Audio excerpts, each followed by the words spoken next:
ovako napravila jedna moja kolegica koja je isto savjetnica za dojenje, pa ću vam ja to malo ovako pokušati demonstrirati na samome ovom modelu.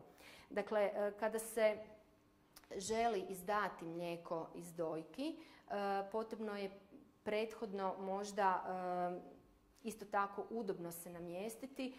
Ako ste odvojeni od djeteta, dobro bi bilo misliti na dijete ili gledati sliku djeteta.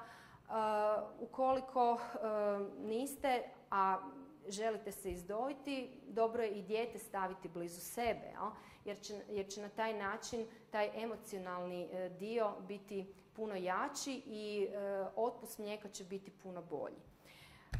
Dojka se prije samog izdajanja može i promasirati, odnosno može se i staviti najprije topli oblozi na samu dojku ili se dojka može istuširati sa toplom vodom.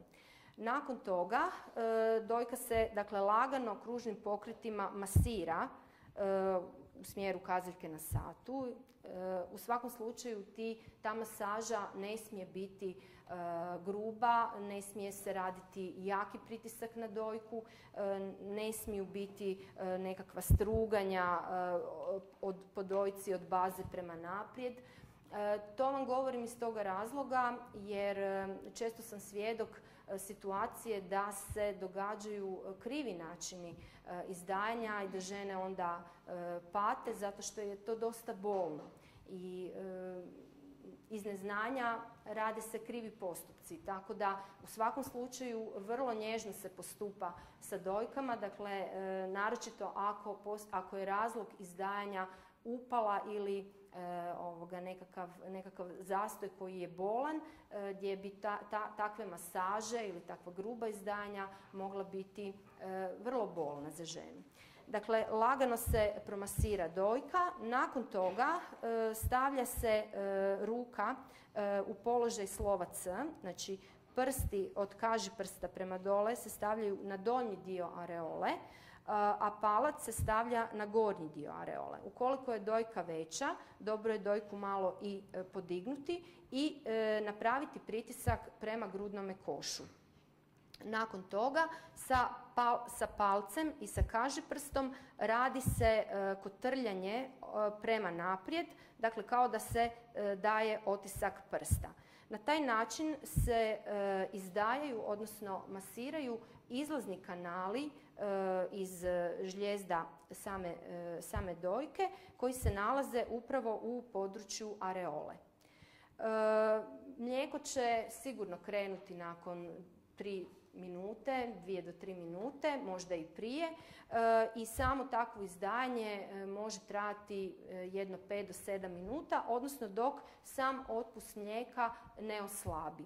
Nakon toga dobro je opet napraviti jedno glađenje dojke, može se napraviti i protresanje prsa prema dole, zato što sila teža također čini svoje i opet se može nastaviti sa izdanjem, nešto kraće, 3 do 4 minute i tako u prosjeku negdje u vremenu trajanja izdanja jedne dojke je oko 20 minuta.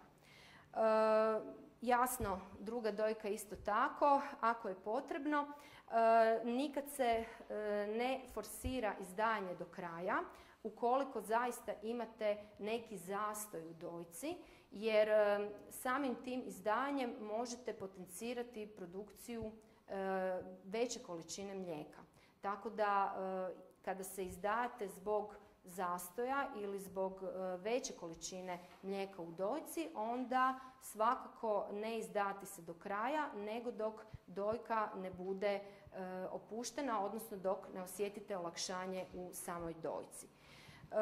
Izdanje zbog zastoja dobro je raditi dok god osjećate negdje nekakve kvrgice, nekakve nakupine, dakle to treba svakako razbiti i naravno u međuvremenu dojiti dijete, jer će dijete na najbolji način te zastoje riješiti. Sami zastoji u principu i ne bi se smjeli dogoditi ako je dijete redovito i učestalo na dojci. Znači, ako dojite dijete na zahtjev, do zastoja ne bi trebalo niti doći. Oni se najčešće znaju događati ukoliko evo dođe do situacije da vas u rodilištu žele malo osloboditi i olakšati vam noć, jel?